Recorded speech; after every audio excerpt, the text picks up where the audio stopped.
Então, na aula passada, a gente discutiu quais são os determinantes, as razões que fazem com que as pessoas demandem moeda, né? O que a gente quer dizer com demanda de moeda? É a pessoa querer deixar o seu dinheiro, o seu capital na forma de moeda, isso é, de moeda física também, mas principalmente depósitos bancários, né? Ao invés de fazer um investimento que gere retorno para ela, né? E a gente também falou sobre os determinantes da oferta de moeda. E a oferta de moeda, como eu falei, em economias modernas, é um monopólio do Estado. Ela é definida pelo Banco Central de forma a realizar uma regra de política monetária, que é uma regra de emissão de moeda que atinge os objetivos do governo. Essa aula, a gente vai juntar esses dois fatores, né, e mostrar quais são a curva de demanda e curva de oferta de moeda. E a gente vai ver que, juntas, elas determinam a taxa de juros de equilíbrio. E a gente vai falar também um pouquinho sobre o que é realmente uma taxa de juros, o que quer dizer taxa de juros. Então, vamos lá. Como eu falei semana passada, guardar valores em moedas tem um custo de oportunidade. Esse valor poderia ser emprestado rendendo a taxa de juros. Então, quanto maior a taxa de juros, maior o custo de oportunidade de você deixar o dinheiro em moeda, né? Se a taxa de juros for de 10%, quer dizer que eu poderia, em vez de deixar esse dinheiro em moeda, eu poderia estar investindo ele e ganhando 10% a mais do que eu tinha antes. Se a taxa de juros sobe para 50%, quer dizer que ao invés de deixar esse dinheiro em moeda, eu poderia emprestar ele para alguém e ganhar 50% a mais do que eu tinha antes. Claramente, no segundo caso, é muito menos vantajoso eu deixar o dinheiro em moeda, é muito mais custoso em termos de custo de oportunidade do que no primeiro caso. Então, quanto maior a taxa de juros, menos moeda eu vou querer manter, né? Então, se a gente fizer a curva de demanda por moeda em função da taxa de juros é negativamente inclinada. Quanto maior a taxa de juros, menor a demanda por moeda. Quanto menor a taxa de juros, maior a demanda por moeda. Ainda assim, mesmo com a taxa de juros grande, ainda assim as pessoas vão deixar alguma coisa em moeda. Por quê? Pelos motivos que a gente viu na aula passada. Eles precisam de moeda para transações, eles precisam de moeda para motivo precaucional, e eventualmente eles vão querer manter alguma moeda por motivo de especulação. Mas eles vão querer manter menos moeda, né?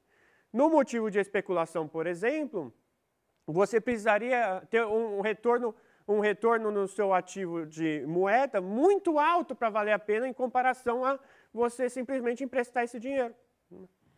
Se você, numa taxa de juros de 50%, como a gente acabou de falar, você precisaria esperar que o valor do dólar subisse, se você for deixar em dólar, subisse 50% a mais do que hoje para valer a pena. E isso é muito improvável. Então, provavelmente, você vai querer deixar menos dinheiro em moeda, menos capital em moeda, pelo motivo especulação. E esse é o gráfico da demanda por moeda. Então, esse é o primeiro gráfico de oferta e demanda que a gente vê no curso. Os gráficos de oferta e demanda são extremamente importantes em todas as áreas de economia. Em microeconomia, nas próximas semanas a gente vai ver bastante sobre isso, mas em macroeconomia também. No eixo Y, o eixo vertical, a gente tem a taxa de juros, que a gente chama de I. Tá? Em economia, a gente chama a taxa de juros de I, por causa de interest, em inglês, né? E no eixo X, a gente tem a demanda por moeda. Então, como eu falei, se a taxa de juros for alta, a demanda por moeda vai ser pouca. Por quê? Porque o custo de oportunidade da gente demandar moeda é muito alto. O que a gente deixa de ganhar investindo dinheiro é bastante significativo. Quando a taxa de juros é baixa, daí a demanda por moeda já é bastante elevada. Porque a gente deixa de perder pouco deixando esse dinheiro em moeda. Então é mais fácil deixar em moeda.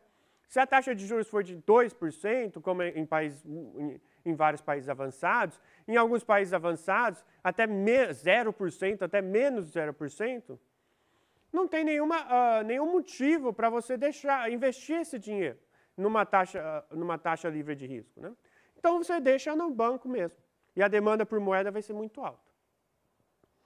Em países como o Brasil, que a taxa de juros é bastante elevada, hoje em dia principalmente, você vai querer ter pouca demanda por moeda. Você perde muito se você deixar o dinheiro lá na conta corrente. Então, a gente já falou sobre a demanda por moeda, vamos falar agora sobre a oferta de moeda, né? A demanda por moeda é realizada no mercado, quando vários agentes, quando as pessoas decidem quanto elas vão deixar na conta corrente ou quanto elas vão deixar em dinheiro, notas bancárias, e quanto elas vão investir de fato em investimentos produtivos ou emprestar dinheiro para as outras pessoas, né? Já a oferta de moeda não é definida em economias modernas no mercado. Ela é definida pelo Banco Central seguindo a regra de política monetária, como a gente já falou, né? Essa regra de política monetária geralmente não vai depender da taxa de equilíbrio dos juros no mercado, né? Então, a gente diz que o governo ele vai emitir uma quantidade fixa de moeda e essa curva de oferta de moeda, então, vai ser uma reta vertical, como a gente tem no gráfico aqui em seguida. Então, no eixo Y, novamente, a gente tem a taxa de juros, que novamente é denotada pela letra I, né, de interest em inglês. No eixo X, a gente tem a quantidade de moeda, né, que pode ser a demanda ou a oferta de moeda. E aqui a gente vê que o governo ele define uma quantidade A de oferta de moeda. E ele vai falar, não importa qual seja a taxa de juros, eu sempre vou ofertar uma quantidade A. Então, é uma reta vertical nesse gráfico. Tá certo?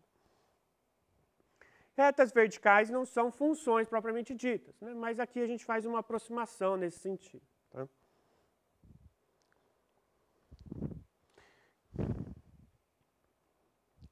Então, a demanda e a oferta de moeda geram o equilíbrio no mercado monetário, como a gente diz, né? E o equilíbrio do mercado monetário vai se dar quando a curva de demanda por moeda intersecta a curva de oferta por moeda, né?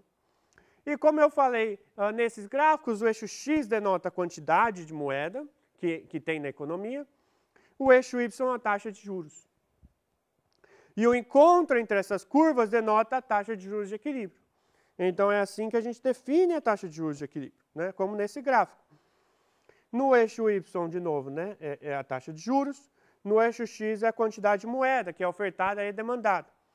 O ponto de equilíbrio E vai ser quando as duas curvas, a curva de demanda e a curva de oferta, se encontram, né? Se a gente tiver com uma taxa de juros menor que a taxa de juros de equilíbrio, né, a gente vai ter uma demanda por moeda menor do que... uma demanda por moeda maior do que a demanda de equilíbrio, né, a quantidade ofertada. Então, isso vai fazer com que a taxa de juros suba. Se a gente tiver uma taxa de juros acima da taxa de juros de equilíbrio, então é muito custoso para as pessoas manterem dinheiro em moeda, porque elas poderiam estar investindo esse dinheiro, né? A demanda por moeda vai ser menor do que a oferta de moeda, né? Então, a taxa de juros vai diminuir, tá? Até a gente chegar de volta no ponto de equilíbrio. Essa é a ideia do gráfico de oferta e demanda. Tá certo? Digamos que o governo, então, ele tenha uma meta de política de taxa de juros, né? Digamos que ele queira deixar a taxa de juros nesse ponto aqui, estrela que eu escrevi no gráfico, né? Como que ele pode fazer isso? Ele pode reduzir a oferta de moeda, certo? E daí ele vai chegar nesse ponto, tá bom? Outra coisa que pode acontecer, digamos que tenha uma nova tecnologia, ou então a gente esteja numa região a gente esteja num período de risco elevado. Como a gente viu na aula passada, um dos motivos de demanda por moeda é o motivo precaucional, né? As pessoas querem manter dinheiro em moeda como precaução para riscos que podem acontecer, como, por exemplo, elas podem perder o emprego, ou então elas podem bater o carro, ter algum custo extra, né? Digamos, então, que a gente entre num período de risco mais elevado. Pelo motivo precaucional, as pessoas agora vão querer demandar mais moedas, vão querer manter mais dinheiro, capital, na forma de moeda, porque agora tem um risco, por exemplo, de perder dinheiro, de perder o emprego maior. O que isso acontece no nosso gráfico? Isso faz com que a curva de demanda por moeda vá para a direita. Tá certo? Agora as pessoas demandam mais moeda a qualquer taxa de juros. Né? Ainda é negativamente inclinada. Quanto maior a taxa de juros, menor a demanda por moeda.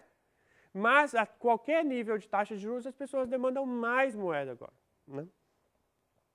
Qual que vai ser o efeito disso? O efeito disso vai ser que o novo equilíbrio, que é esse linha, né? Esse novo equilíbrio, que ainda vai ser determinado pela intersecção entre a oferta de moeda e a demanda por moeda, esse novo equilíbrio vai ter uma taxa de juros maior. Tudo bem? Se a gente tiver uma mudança tecnológica que faz com que a gente possa deixar dinheiro, se a gente tenha novos investimentos com maior liquidez, né, a gente não vai precisar deixar tanto de capital em moeda pelo motivo precaucional, ou então mesmo para transações. A gente tem investimentos que têm maior liquidez. Né? Então, isso vai fazer com que qualquer nível da taxa de juros, a demanda por moeda reduza. Vai diminuir a demanda por moeda. As pessoas querem deixar menos capital em moeda, porque os investimentos delas já têm boa liquidez. Né? O que isso vai fazer? O que isso vai acontecer? Isso vai fazer com que a taxa de juros nova de equilíbrio seja menor.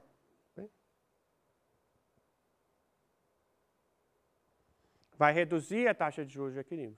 Então, é assim que a taxa de juros é determinada pelo mercado monetário. Mudanças na demanda e na oferta de moeda afetam a taxa de juros. Porque a oferta e a demanda de moedas dependem da taxa de juros da economia.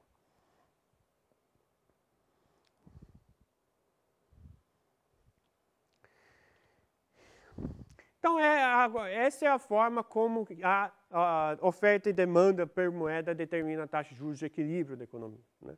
Que é extremamente importante para a gente entender quais são os fatores que determinam a taxa de juros, que é um preço importante na economia. Mas o que é exatamente a taxa de juros? Né? A taxa de juros é o quanto você recebe extra ao emprestar dinheiro para alguém. Né? E isso vai contar o risco desse investimento, mas principalmente desse empréstimo, mas principalmente o fato que eu estou dando dinheiro para a pessoa hoje, para ela consumir hoje, e recebendo só ano que vem. Então, a taxa de juros ela representa esse fato de que um dinheiro hoje vale mais do que um dinheiro no futuro. Essa é a ideia da taxa de juros. Né? Então, ele mede de forma um pouco mais formal o preço relativo de um bem no futuro comparado com ele no presente. No futuro, ele vai valer menos. O dinheiro no futuro vale menos do que hoje. Né? Bens no futuro valem menos do que hoje. Se eu falar para você, você quer um carro hoje ou receber um carro daqui 2 anos, a maior parte das pessoas, quase todo mundo vai falar, eu prefiro hoje, para poder andar de carro hoje. Então, a taxa de juros, ela dá essa medida de quanto a sociedade dá valor ao presente em relação ao futuro. Né? E ela vai definir a taxa de poupança na economia, que a gente viu na semana passada. Por quê? Porque as pessoas vão decidir entre consumir o dinheiro que elas têm e emprestar para alguém, ou então fazer um investimento produtivo. E esse empréstimo vai ser pago pela taxa de juros da economia. Quanto maior a taxa de juros, maior potencialmente vai ser a poupança das pessoas. Né?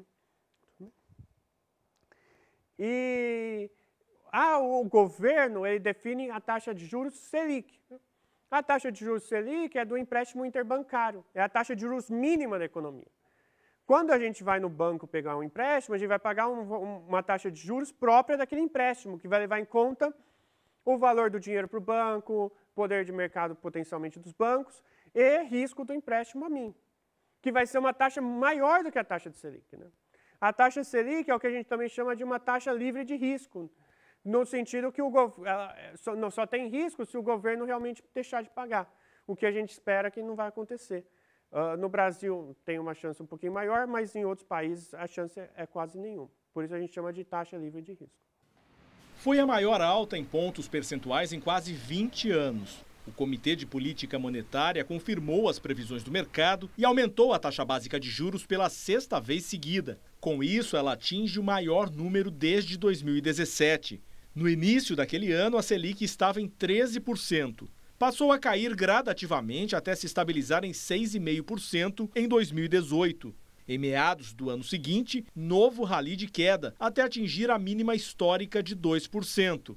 Com a inflação acelerando, voltou a subir este ano até os 7,75% anunciados hoje. Quando você pega o histórico, um aumento de 1,5% mostra um Banco Central bem preocupado, né? Porque se ele tivesse relativamente confiante na eficácia da política, ele levantaria a taxa, ele aumentaria a taxa em 1 ponto e iria esperar para entender quais são os efeitos aí, mesmo porque agora tem fim de ano, tem uma economia mais aquecida, enfim. Para o futuro, a situação preocupa. A Selic é a base para as operações de crédito. Quando ela sobe, fica mais caro pegar dinheiro emprestado para os consumidores e as empresas. Desestimular esse investimento produtivo pode representar daqui para frente, em algum momento do tempo que talvez não esteja tão distante, uma dificuldade maior de retomada da economia e uma dificuldade maior, inclusive, das pessoas conseguirem se recolocar, né, dentro do mercado de trabalho, porque talvez a gente não cresça na velocidade que a gente gostaria, então a gente não vai repor postos de trabalho do jeito que a gente gostaria, a gente não vai criar oportunidades como a gente gostaria. Então é isso, essa é a taxa de juros, essa semana a gente falou sobre a taxa de juros para vocês terem uma noção. O que determina o preço dos empréstimos? Várias firmas precisam tomar empréstimo para fazer investimentos, né? O que determina isso de um ponto de vista macroeconômico, né?